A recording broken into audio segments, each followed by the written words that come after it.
மரங்கள் மனிதருக்கு நன்மை பல தருவதுண்டு. மரங்கள் மனிதருக்கு நன்மை பல தருவதுண்டு. மரங்கள் வளர்த்து வந்தா நாட்டுக்கெல்லாம் நன்மை உண்டு.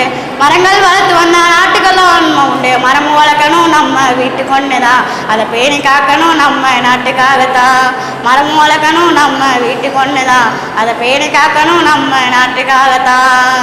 தன்னை நின்று நானே நன்னே தன்னே நன்னே நானே நன்னே தன்னை நின்று நன்னே நன்னே தன்னே நன்னே நானே நன்னே தன்னே நானே தனே நானே நானே தன்னை நானே நானே தனே நன்னே நானே தன்னை நானே தனே நானே நானே தன்னை நானே நானே தனே நன்னே நானே தன்னை நின்று நானே நன்னே தன்னே நன்னே நானே நன்னே தன்னை நின்று நன்னே நன்னே தன்னே நன்னே நானே நன்னே தன்னை நின்று நன்னே நன்னே தன்னே நன்னே நானே தன்னே நானே தனே நானே நானே தன்னை நானே நானே தனே நன்னே நானே தன்னை நானே தனே நானே நானே தன்னை நானே நானே தனே நானே நானே